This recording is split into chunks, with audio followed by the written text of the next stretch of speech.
Eesti Kroon. Saade rahast, pangandusest, investeerimisest ja majandusest. Saate toob teieni Tartu Hoiu-Laenuühistu.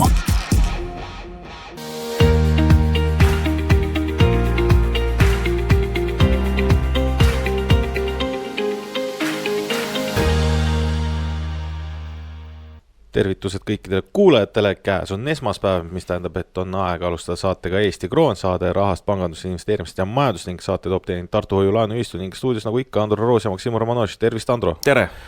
Nii, ütleme, et selline turbulentne nädal on järjekordselt toimunud majanduses, kui sellised võib öelda.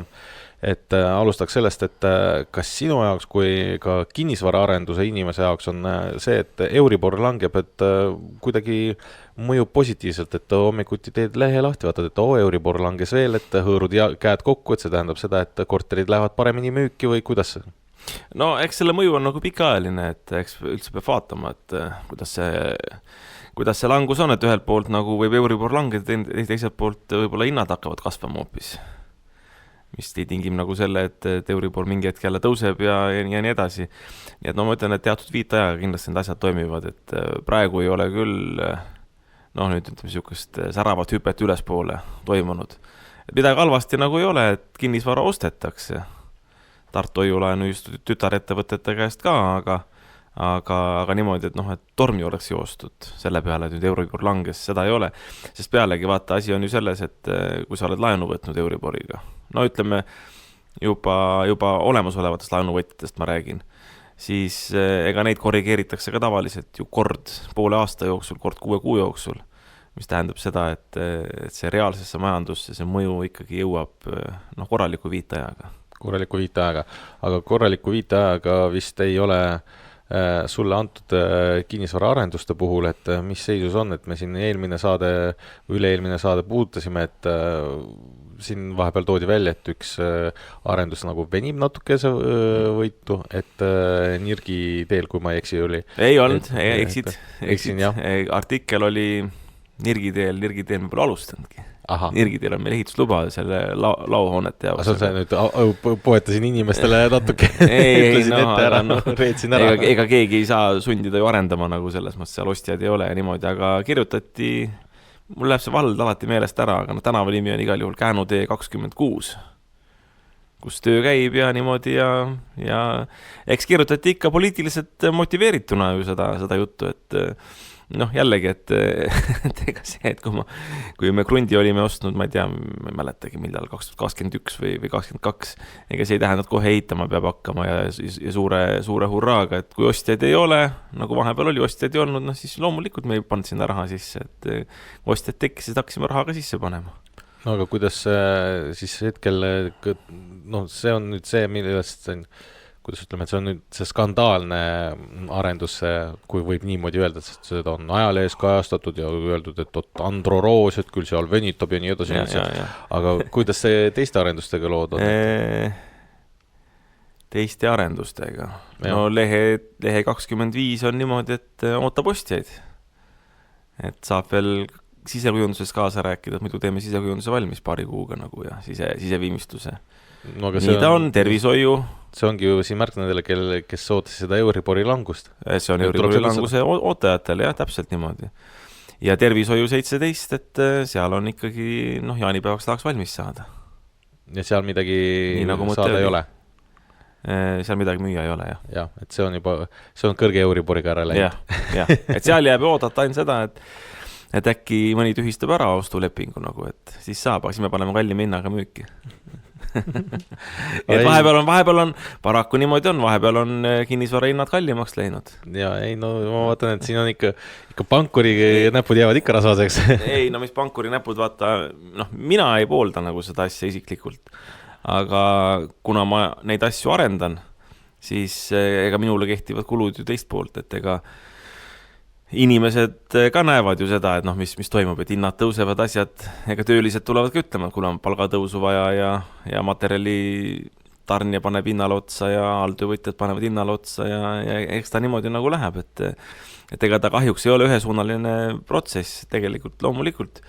nii oleks kõige õigem, et oleks stabiilsed hinnad, et midagi ei muutugi. Keegi ei taha palka juurde, keegi ei taha, poodnik ei taha hinda juurde panna, pankur ei taha intressi juurde. Nii ta peaks olema.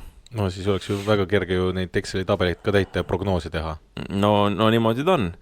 Ja ega, ma ei hakka libedale jääle minema, tahtsin öelda, et nõukogude ajal niimoodi oli, oligi tegelikult ja inimesed osad kiruvad nagu nõukogude aega, just nimelt seda plaanimajanduse osa, aga plaan on minu arust väga tähtis asi nagu elus, et inimene ise teeb plaani, näiteks kui sa tahad kaalust alla võtta, teed plaani või kui sul on perekonnas, ütleme... Ma garanteerin sulle, see on see üks plaan, mis mitte kunagi ei täitu. Mis täitub väga raskelt, kui üldse täitub. Aga ei täitu ta üldse, kui sa üldse plaani ei tee.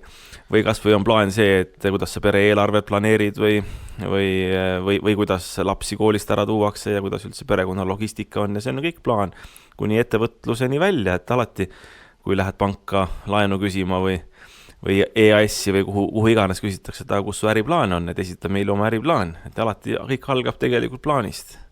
Ainukene, kellel plaani ei ole täna, tundub.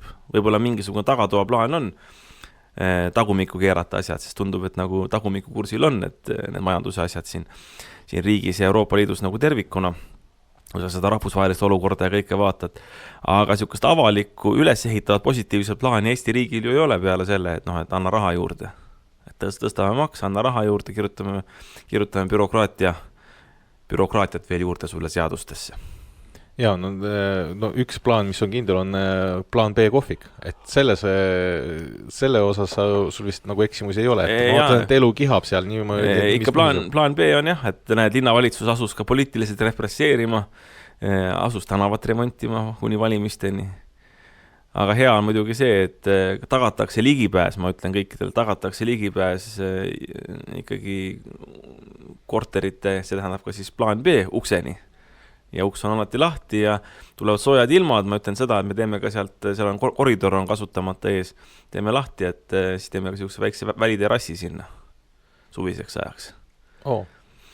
Nii laia ampluaaga kohe. Okay. Jah, aga täpselt nagu sa ütlesid, et ega mul on vist mingi 3 kontrolli käinud seal juba.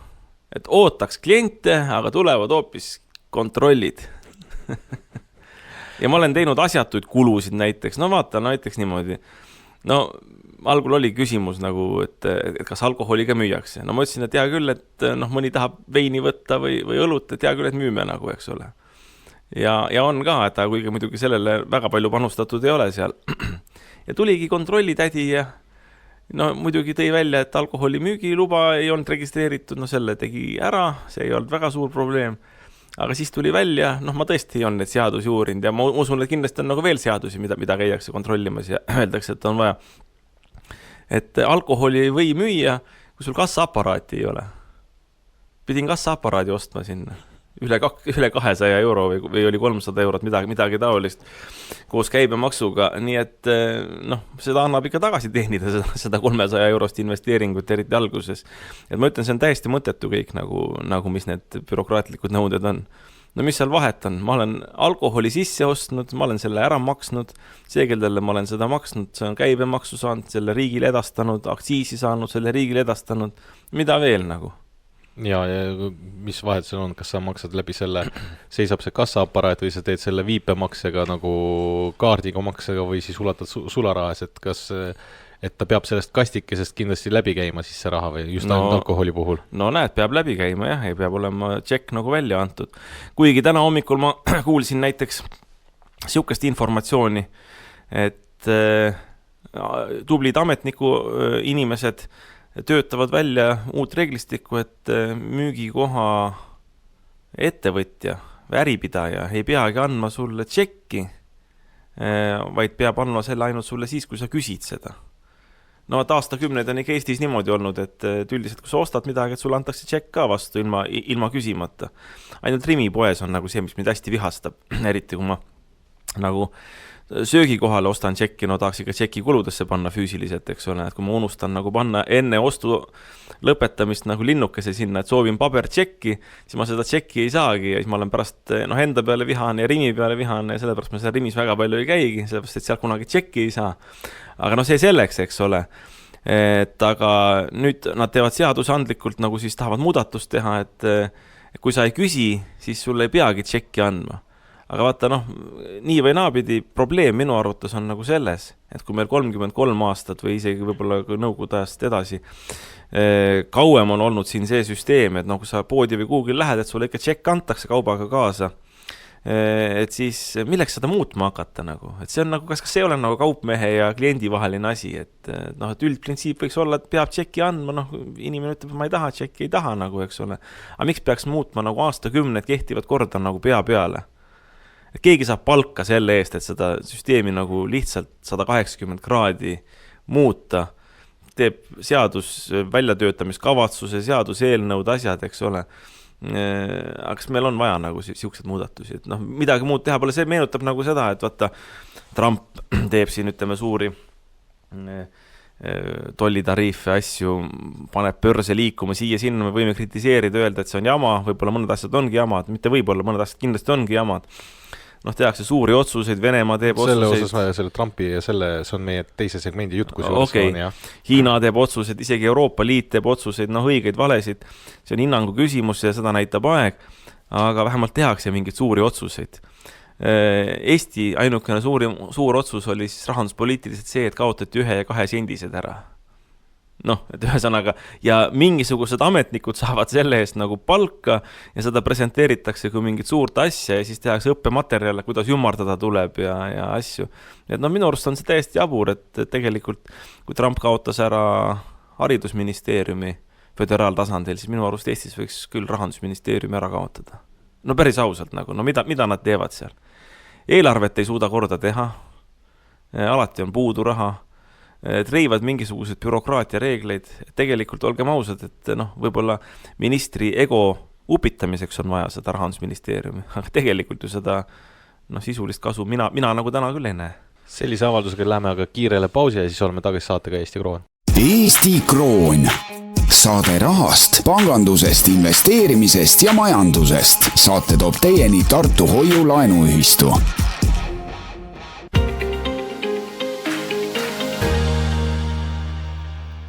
Oleme tagasi saatega Eesti Kroon, saade rahast, pangandusest, investeerimisest ja majandusest ning saate toob teieni Tartu Hoiu-laenuühistu ja stuudios Andro Roos ja Maksim Romanovitš.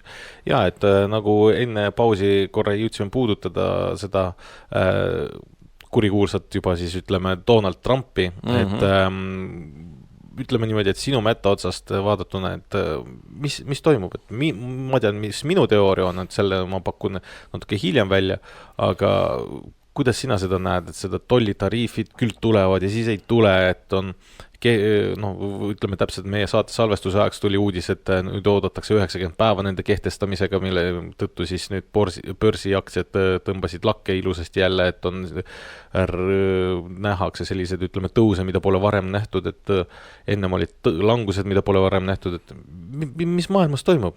Aga siin sa seda ilusti ütlesidki minu arust, et lükati edasi tollitariifide kehtestamist 90 päeva ja aktsiaturud lendasid nagu lakke. Et eks mulle järjest enam tundub, et eks see ongi see eesmärk, et mõjutada nagu mingisuguseid teisi protsesse, kas või börse, mõjutada, kasutada seda ka ütleme läbirääkimisvahendina teiste riikidega, et kord kehtestad, see on nagu see veneaegne anekdoot oli ja veneaegne praktika ka, et korterite suurus oli ju nagu piiratud, eks ole, et võeti ära sul niimoodi, et suruti sind oma lastega ja naisega ja ämmaga ja oma vanematega ühte väikses korterisse elama. Ja siis anti natukene leevendust, et öeldi, et näed, et ämma pere saab ise korteri nagu, et kolisid välja. Kaheke siis vastasid, kui hea nagu, eks ole, et nüüd on nii palju ruumi, aga tegelikult kitsaks jäi nagu ikka korter väikseks korteriks. Samamoodi on nende Trumpi tollitariifidega, et kord kehtestab, aga siis on ju väga hea, kui ära võetakse. Või nagu meilgi, vaata selle, mis ta oli, ettevõtete tulumaksuga, et kehtestati, vingamist oli palju, õigustatult ka, võeti ära, nüüd on suured kangelased. Väga paljud kindlasti ikkagi vaatavad, et Reformierakond tubli ikka seisab ettevõtjate eest. Ja see on selline, et alguses nagu võtan, ütleme niimoodi, kommigi sul käest ära on ju, ja siis annan sulle tagasi ja siis vaadatakse, et ikka hea onu on. Ikka hea onu andis tagasi.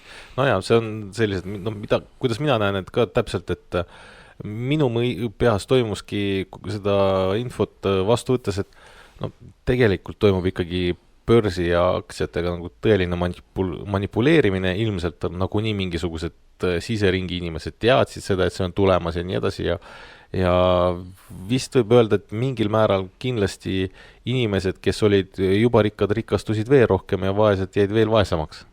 Nojah, sellepärast, et eks Donald Trump ja tema valitsuse siseringi inimesed ju teavad nagu, et milliseid samme on plaanis nagu astuda, et mõned on nagu pettemanöövrid ja tehaksegi.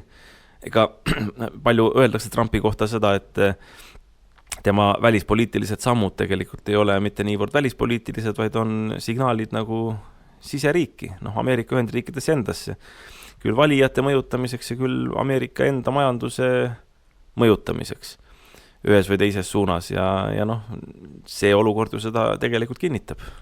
Ja tegelikult, aga jättes, et ta jättis ikkagi Hiinale 125% on nagu seda tollimaksu, et mis sa arvad, et mis toimuma maailmas saab olema, et ikkagi kaks suurjõudu omavahel nagu absoluutselt läbi ei saa, et kas siin lõhnab, ütleme siis 3. maailmasõja järel või on võib-olla tulemas järjekordne liit, et teadupärast ju kunagi tekkis Euroopa Liit ka sellisest kontekstist, et siin panid seljad kokku selle ka mingisugust, et ütleme, ta oli siis kivi ja söe kaevandamise ja Euroopa söe ja terase liit. Ja, et kuidagi sellest tingitud, et kas on oodata mingisugust nii-öelda uue liidu analoogi tekkimist, mis hakkab maailmas ka ütleme siis mõjutama?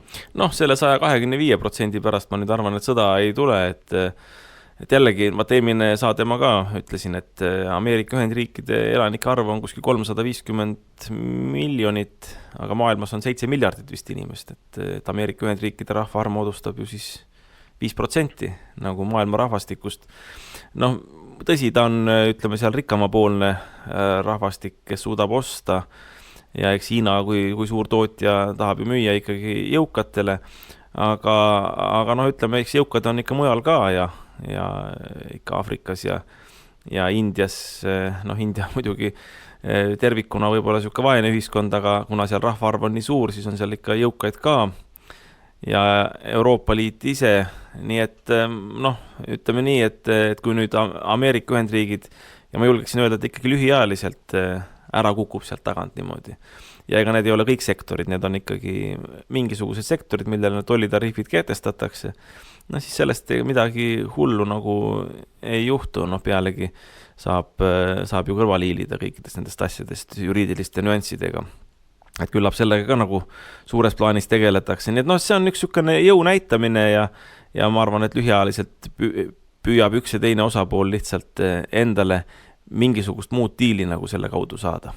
Mina olen aru saanud, et varsti on oodata ohtu seda, et Hiina toodab ju nagu ikkagi meeletus koguses igasuguseid tooteid ja kaupa ja kui see nüüd USA turgu on, ütleme siis sul rämedalt väheneb, et on oodata seda, et see Hiina kaup hakkab suurtes kogustes Euroopasse saabuma ja ütleme siis suht odava hinnaga, et mille tõttu siis arvatakse, et siin võib olla nagu Euroopale kasu sees, et on inimesed hakkavad seda tarbima, odavad tooteid ostma, raha pääseb kohe ringlusesse, et hakkab selline, ütleme, manjana periood tarbimise buum peale. Ma muidugi ütlen, et Euroopal ei ole kasu sees, sellepärast, et paned tähele, see tuleb ju Hiinast, järelikult raha läheb Euroopast välja, et ikkagi me jääme vaesemaks, kelle käest me laenu võtame nende samade, vähemal määral Hiina pankade käest, aga tegelikult Ameerika Ühendriikide pankade käest, nii et lõpuks on Ameerika Ühendriikidel ikkagi kasud sees nagu. Sellest ei saa üle ega ümber, et see rahaline keskus on see Ameerika Ühendriigid ja nii ta nagu on. Jah, teeme aga ühe kiire hingetõmbepausi ja siis oleme tagasi saatega Eesti Kroon.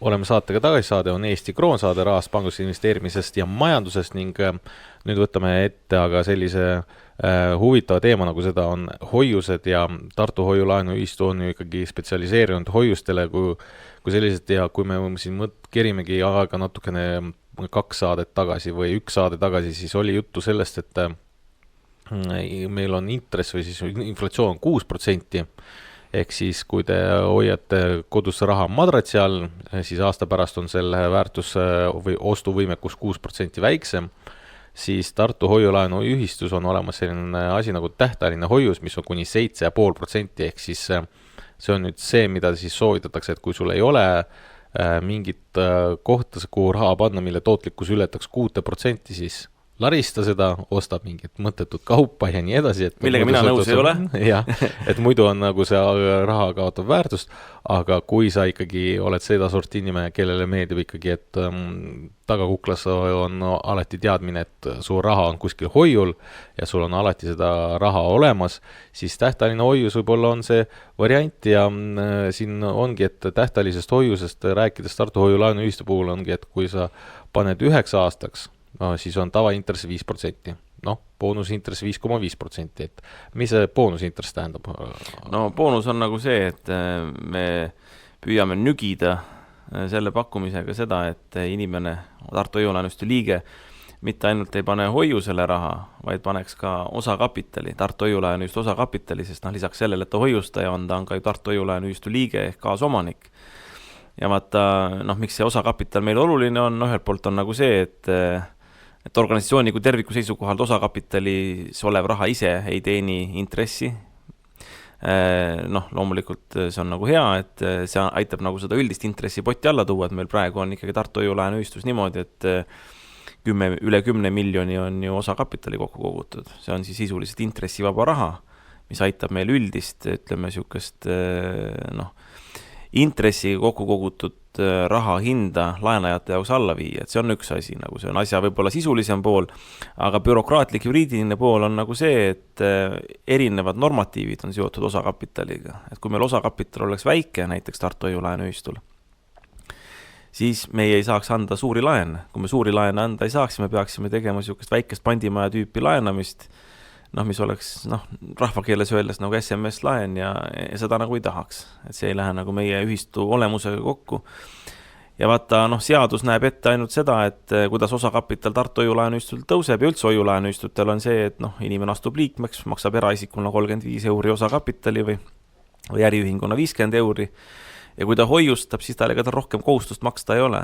Aga me oleme lihtsalt teinud nagu vaata sellise nügimismeetodi, et tahad natuke kõrgemat intressi saada, me nimetame seda boonusintressiks, et siis pead 5% panema oma hoiuse suurusest osakapitali. Võt niimoodi, sest laenajad maksavad küll laenusumma pealt 5%, aga see ongi nagu siuke suletud ring sellisel juhul, et hoiused võivad, ja meil ühel hetkel ju tekkiski, miks me selle korra nagu lõime sisse, et meil kuskil 2010. aasta paiku, seal 4-5 aastat asutamisest, tekkiski nagu suur hoiuste pealevool, aga me laenusid anda ei saanud põhimõtteliselt. Laenusid pidime ikka väikseid andma, sest osakapital oli väike. Ja siis tekkiski mõte, et seadus meid ei aita kuidagi, et ise lõime nagu sellise süsteemi, et siis hoiustajad ka läbi siukse positiivse nügimise paigutaksid raha osakapitali ja siis ta hakkas kasvama ja nüüd see on aidanud ühistut suuremaks jälle omakorda.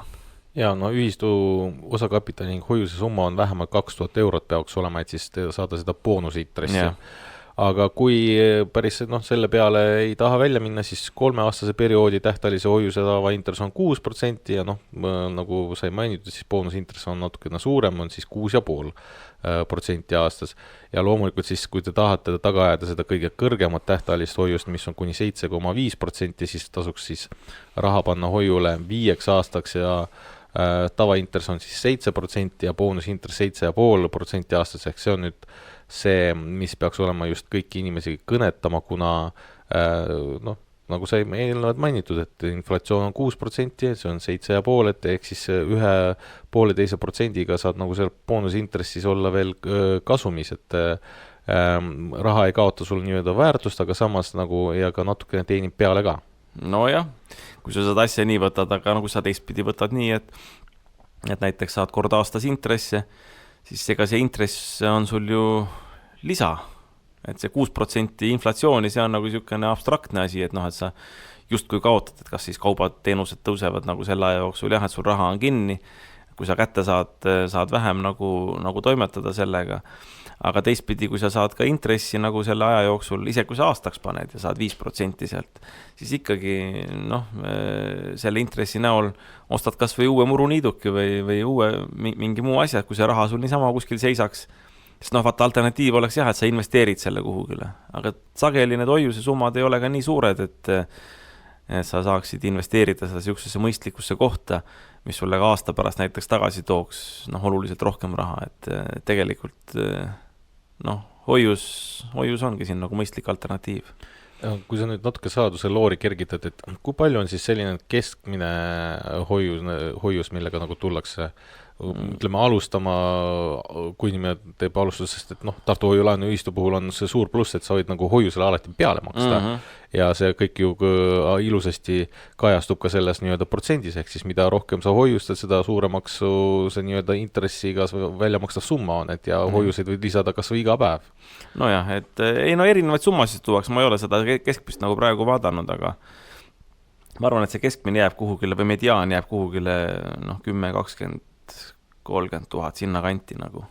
Aga tuuakse tavalised summad on 2000, 5000, 10 000, 20 000, 30 000. Arvem on juba 50 000, 100 000. Niimoodi kuskil siukeste summadena see nagu tuleb. No nii, ja siis on loomulikult olemas ka veel teised hoiused, on olemas pensionihoius, mis on kuni 6%, mida avatakse minimaalselt 8 aastaks ja pensionihoiuse tavaintress hoiuperioodi 24 kuud on 5,5% aastas. Ja vähemalt 36-kuulise tähtaja puhul arvestatakse intressimäära 6% aastas. See on nüüd see, jällegi tuleme tagasi selle 6% juurde, ehk siis mida sa saad siis nii-öelda plussina ja hakkad siis nii-öelda, see on inimestele, kes mõtlevad ikka pikemalt ette, et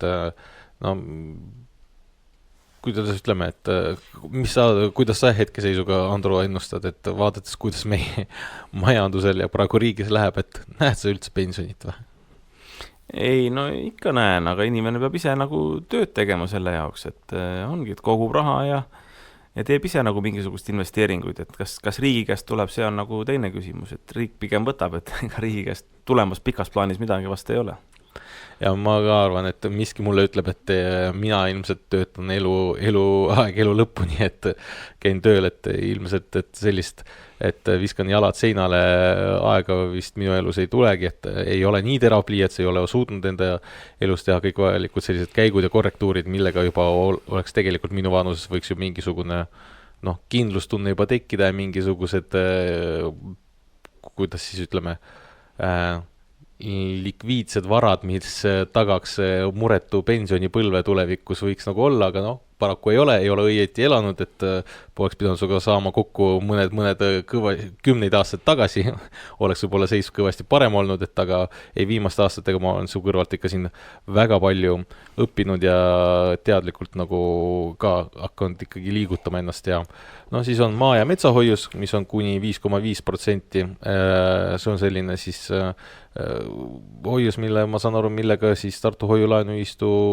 tegeleb just selle nii-öelda metsanduse ja maavaldkonnas. Jah, just, et alupuud ja metsade kokkuost ja metsade majandamine. Ja maa- ja metsahoiuse tavaintressimäär on 5% aastas ja boonuse intress 5,5% aastas ja ka siin nagu kehtib ja see boonuse intressi rakendus nendele, kellel on siis vähemalt 5% on paigutatud Tartu Hoiulaenuühistu osakapitali ning algne hoiustatav summa on vähemalt 2000 eurot.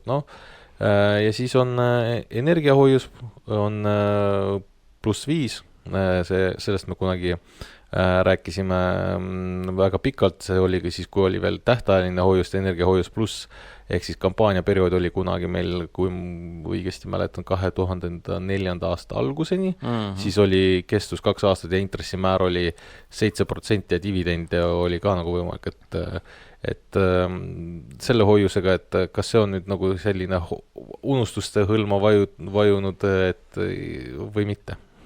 Ei, ta unustustõlma ei ole, et seda ausalt öeldes ikka avatakse ja tõstetakse teisi hoiuliike nagu selle peale ümber nagu põhimõtteliselt. Et mis on olnud nagu vähem selle väiksem protsendiga, jah?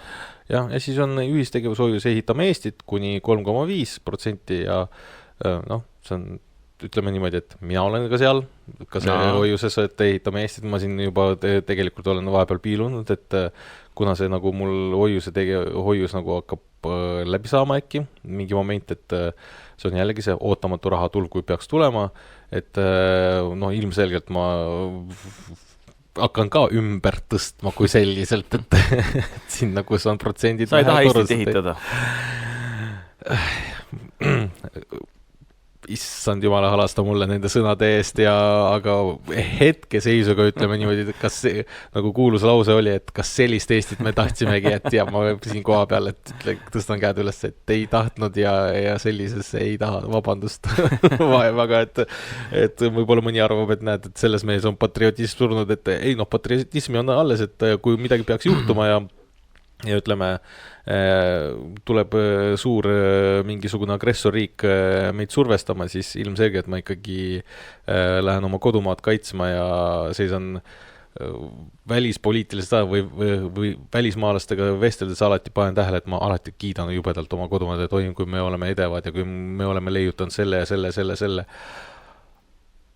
Aga isikliku mette otsast vaadatud, no jaa, hambad lähevad ikka suht risti. Aga selle asjaga ongi niimoodi, et kui ma Hispaanias käisin, sõitsin sealt Katalooniast natuke lõunasse ja seal on vist niisugune Murcia piirkond, et andke andeks, kui ma siin nimedega nagu eksin, aga seal natuke tumedamad inimesed ja noh, niisugused otsesemad araablaste järel tuli, et no muidugi ikka hispaanlased ja kristlased ja nii edasi, et siis kohapealsed inimesed noh, kuidagi on niimoodi nagu meil setukesed on või setud, et ülejäänud eestlased noh, kuidagi aasivad ja viskavad nalja, et noh, see on nüüd setu seal ja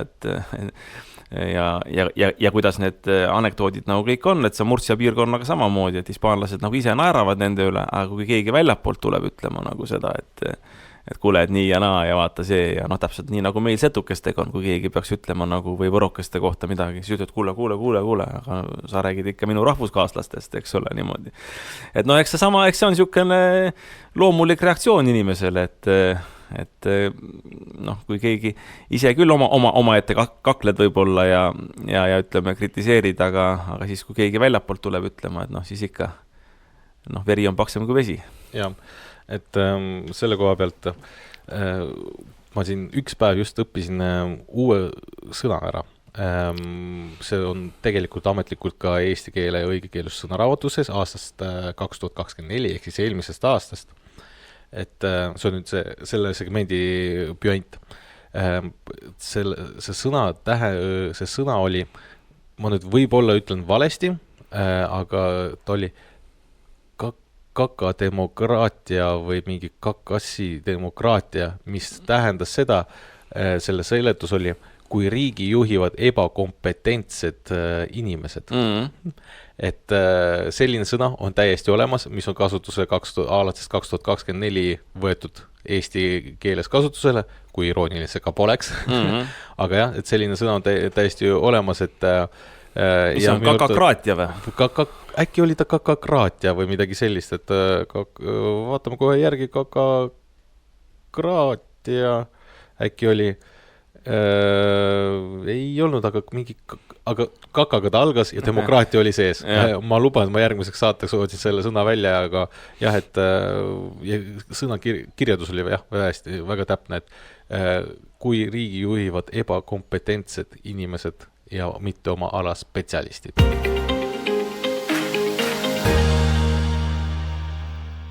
Oleme saatega tagasi, saade on Eesti Kroon, saade rahast panganduse investeerimisest ja majandusest ning puudutaks siis, olime välja mõelnud, et viimaseks teemaks ja selliseks nii-öelda ühiskonnas kindlasti palju jutuainet tekitavad teemad ja tundlikud teemad on õpetajad ja nende palgad ja nende elatustase, et ütlen ausalt, mul on mitu tuttavat inimest, kes on õpetajad, eriti nagu ei sära õnnest, et sellise ameti peal on üks asi, teine asi on see, et mina olen, ütleme, noh, ei hakka varjama siin oma sotsiaalelus või siis eraelus vaadates kui kohtunud naisterahvaga, kes väidab, et on kooli õpetaja või midagi siukest, siis ma olen nagu, et okei, sorry, ma ei ole huvitatud.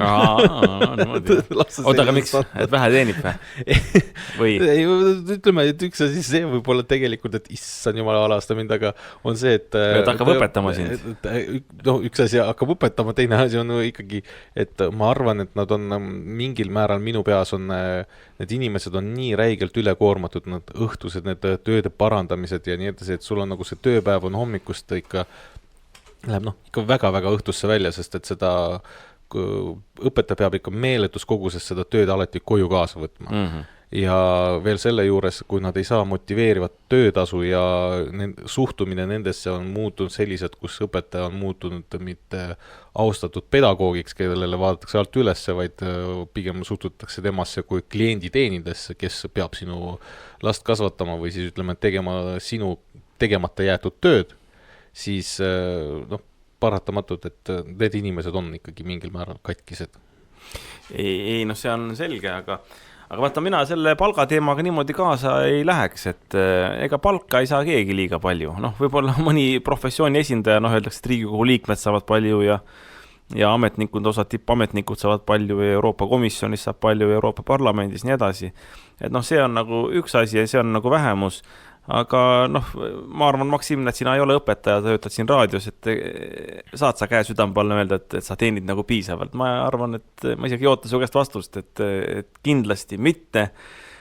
Sama ma võin öelda enda kohta, ma olen enda arvates alatasustatud ja raadiokuulajad, kui te mõtlete iseenda peale, siis alati jääb teil, ma arvan, et juba kuu keskpaigas rahast puudu, et kuidas kuu lõpuni välja venitada, nii et raha on alati vähe ja see ei ole nagu see, millega kaasa minna, et nüüd hakkame õpetajatele palka tõstma ja nüüd hakkame arstidele palka tõstma ja nüüd tõstame postitöötajatel palka ja siis päästjatel, kõik tahavad juurde saada, aga sellega ei jõua kuhugile välja, et sellega jõuamegi välja hinnatõusuni tegelikult, millega me saadet alustasime. Mis ma midagi ei taha öelda seda, et keegi alatasustatud peab olema, aga see ei ole primaarne minu arvates, sest vaata, primaarne on just see, mis sa ütlesid, et alandatakse ja kuidagi nagu suhtutakse nagu kliendi teenindajasse ja lõppkokkuvõttes, tegelikult see on ilusti öeldud, lõppkokkuvõttes suhtutakse nagu nartsu tegelikult. Ja ega ükski raha ei kompenseeri ju lõppkokkuvõttes seda, et kui sind koheldakse nagu halvasti. Et sa mõtled seda, et hea küll, et ma laseks siis ennast halvasti kohelda, aga palk olgu siis vähemalt 3 või 4 000 eurot, et siis nad võivad sülitada kah mulle näkku. Sest olgem ausad, ega õpetaja elukutse on juba jõudnud nagu sinnamaani, kus lapsed võivad öelda mida tahes, saadetakse ka, ütleme, ma ei hakka siin neid sõnu ütlema, P-tähega kohtadesse, mis ei lõppe ainult E-tähega, eks ole, vaid ikka päris koledaid sõnu nagu kasutatakse. Sülitatakse, teinekord isegi näkku, sõna otseses mõttes õpetajale sõimatakse ja mis kõige hullem on see, et lapsevanemad tegelikult, et iga raadiokuulaja peab ka mõtlema, et äkki tema kuulub ka sinna kilda.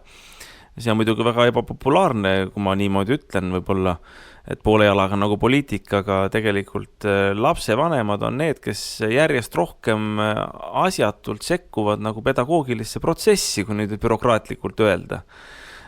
Sest kes mul tuttavad õpetajad on nagu olnud, et nad ütlevad seda, et ja muide see kehtib arstide kohta samamoodi. Ja väga paljud elukutsete suhtes, ma usun. Et enamus ajast nad ei tegele õpetajad nüüd siis õpetamisega, vaid lastevanemate intriigidele vastamisega. Et tulevad seal süüdistused, et sa ikka ei õpeta nii hästi ja minu laps ei saanud seal aru ja miks sa aga siukse halva hinde panid. Ja siis sa mitte ei valmista ette õppematerjale, vaid sa tegeled nagu sellega, et tõendite otsimisega enda nagu kaitsmiseks või enda õigustamiseks direktsiooni ees, sest direktsioon ei julge ka ühtegi sammu astuda. Vahel muidugi astub, aga suures enamuses õpetajate kaitseks, sest nemad alluvad jälle, ütleme siis linna või vallavalitsusele, seal ei taheta ka kriitikat kuulda, seepärast vaata see, mida ma sulle praegu siin räägin, on ebapopulaarne, sest need samad lapsevanemad, emad ja peamiselt emad, vaata nüüd ma saan eriti võib-olla naiste viha, eks ole, aga peamiselt on need naiste rahvad, meeste rahvad sekkuvad vähem, nagu vaatavad stuudiumisse vähem ja niimoodi, aga just emad kütavad ennast emotsionaalselt ka üles, sest laps võib-olla kodus räägib nagu ja vahel võib see olla ka õige, nagu, et vahel ongi ebaõiglust ja kõik seda ka aga emad, mitte kõik muidugi, minu ema näiteks on väga siukene, võiks isegi mulle raudse närvi ja kõikide asjadega nagu eeskujuks olla ja ongi nagu eeskujuks. Et selles mõttes, heas mõttes on nagu mehelikum, kui võib-olla mina teatud juhtudel, et väga paljudel meestel oleks eeskuju võtta, aga no ma räägin niisugust emotsionaalsest üles köetud naistest, et lähevadki niimoodi ja siis õpetajatel on väga palju tegemist, et säilitada seda tahet üldse õpetada. Sest vaata, kui sa oled sõimata saanud seal niimoodi ja sind on nagu maha tehtud. Ega sa järgmine päev ju hea meelega kooli ei lähe, et sa pead nende samade laste ette, kelle lapsevanemad on sind tegelikult võib-olla sõimanud eelmisel õhtul. Sinu peale keelt kandnud asjatult direktsiooni ees, sulle tekitanud probleeme, samal ajal igal ühel meist tiksub kuklas ju see, et pangalaen on vaja maksta. Et ei tahaks ju sellest tööst nagu niimoodi loobuda ka, et sa tead seda, et sul on pangalaen maksta, sul on see teine kohustus, sul on oma lapsed vaja toita. Ja väga halb on, kui inimene pannakse nagu hiir nurka niimoodi, et tal on valida, kas nagu tõde välja öelda, mis ta tegelikult asjast arvab, nii lapsevanemale, nii võib-olla juhtkonnale, kooli juhtkonnale, või see, et tõmbab selja küüru ja vaatab, et küll ma kannatan 1 kuu veel ära või mul on pensionini seal võib-olla 3 aastat, ma kannatan need 3 aastat hambad ristis ära. Et ei taha nagu vähem pensioniga saada või et mul on pangalaen lõpeb 5 aasta pärast, et ma pean nii kaua vastu pidama. Aga mida see tekitab nagu inimese tervisega, see on üks asi, mida see tekitab tema suhted, ütleme, oma kodus lastega. Ega kui sul tuju on rikutud, sa ei ole oma abikaasa ega lastega kõige sõbralikum, eks sa püüad kuidagi ära tiksuda nagu, eriti kui päevast päeva nagu selline terror kestab. Ja kuni selleni välja tekivad vaimsed haigused, see koormab ühiskonna tervishoiusüsteemi ja inimeste vahelised suhted ka vaata, et öeldakse, et eestlase siukene tunnus on laulupeol osalemine või üldse Jaani Lõkkel osalemine kord aastas või tuled vana aasta õhtul välja naabritele, järjest vähem on seda muide, tänava nuka peale head uut aastat soovima. Aga tead, kui sul võib-olla ühiskonna kaasliige on sul see stuudiumis näo täis seemad, et sa ei oska õpetada ega midagi ja sul tuleks kontrollid kaela saata. Kas sa tahad temaga koos nagu eestlane olla, siis sa pigem nagu ütled seda, et mina küll siuke eestlane ei ole nagu. Ja see on eriti problemaatiline, mõtle, kui see on väikses kohas ala, et toome näiteks Värska on ju, Värskas on üks kool, üks asula, inimesi küll on ju, aga ongi, et oled stuudiumis sellel õpetajal täis sõimanud ja siis poes seisad veel pärast samas järjekorras veel. Ja pead naeratama ka veel nagu kuidagi niimoodi. Kallale ei saa ju minna või ei ole nagu hea minna, tuleb tagajärjed sulle endale nagu, kuigi teinekord tahaks. Nii et vaat sellised asjad on ja selle tiraadi lõpetuseks ma võib-olla kutsun üles mõtlema nagu inimesi nagu selle üle, et see on tõsine asi, seda enam, et eks see on samamoodi väga paljudes valdkondades, nagu ma ütlesin, arstid ja kõik. Arstid kurdavad samamoodi, et kas või see formulaaride täitmine, et tahaks inimesi ravida, aga peab formulaare täitma, peab seljaküüru tõmbama. Et see on nagu väga tõsine asi ja mina tahan ka, ütleme, poliitiliselt selle asja kätte võtta, et see jama tuleb ära lõpetada, et niimoodi nagu ei saa. Et ma tean küll nagu seda, et õpetajad muidugi oma leivaisa vastu ehk Reformierakonna vastu minna ei taha Tartu linnas. Aga ma usun, et kui õpetajad juhtuvad mind kuulama, et siis nad südames noogutavad kaasa ega avalikult ei peagi tulema kuhugile vastu. Ja mida ma lastevanematele ehk ka valijatele tahan nagu südamele panna, on nagu see, et vaata, ma toon oma eeskuju nagu, et ma ei ütle, et ma nüüd niisugune 100% eeskuju olen, aga mina olen alati öelnud, kui on küsitud, et kas tahate kuhugile lastevanemate koolitusele tulla või midagi. Kool nagu korraldab tänapäeval, ma ei tea, kuidagi niisugune imelikuks on see ühiskond läinud, et küll on lastevanemate psühholoogilised nõustamised ja asjad ka. Et mina olen alati öelnud, et mina ikka ei tule, et vaata, et ma olen koolid lõpetanud, ma olen põllumajanduskoolis käinud, ülikoolis käinud, nüüd autokooli lõpetan, peatselt ära tegin kooli teooria eksami ära D-kategooria bussijuhile. Et mina olen oma koolid käinud ja rohkem ma kooli ei tule. Ja mina lapse eest õppima ka ei hakka, et ma väga harva, ma pean ütlema, login stuudiumisse sisse. et minu ema ka kunagi ei kontrollinud, võib-olla esimeses klassis kontrollis, et kuidas hinded on ja kuidas õppimine, mul oli endal distsipliin ja mina arvangi nagu seda, et inimesel endal peab distsipliin olema nagu asjad ära teha, et seda ei pea lapsevanem nüüd küll 12. klassi lõpuni kontrollima, et alguses tuleb asjad selgeks teha ja veel vaata nii palju ka, et isegi kui koolis kiusatakse näiteks, ma suunan selle jutu nagu emotsionaalselt üles köetud lastevanematelt, isegi kui teie last koolis nagu kiusatakse õpetaja poolt või siis pannakse ebaõigselt madal hinne või pannakse palju õppida, siis vaata, ega iga väikse asja pärast ei maksa ka nagu kohe kirjutada, sest asi on selles, et kool on ka ettevalmistus ju tulevaseks ühiskonnaks ja ütle, Maksim, kas ühiskond on õiglane? Kindlasti mitte. Ei ole, aga kes sul hakkab täiskasvanuna sinu eest nagu võitlema? Ei võitle keegi, erakonnad ütlevad, ma võitlen sinu eest, aga erakond võitleb oma juhtpoliitikute eest peamiselt, reaalsuses kahjuks üksikute eranditega. Nii et vaata, koolis ka see on olelusvõitlusega, teie laps peabki õppima ka ebaõiglusega toime tulema ja ise toime tulema, mitte niimoodi, et iga väikese asja pärast ema või isa kohe nagu tõttab asjaolusid teadmata sõimlema. Ja ma korra nüüd selle kogu meie saate lõpetuseks panen inimeste südamele selle, et me alustame selle segmendi just jutuga, et palju palka peab saama. Siis, kallid kuulajad, lähtuge sellest põhimõttest, ärge kartke väikseid sissetulekuid, vaid suuri väljaminekuid. Jah, täpselt.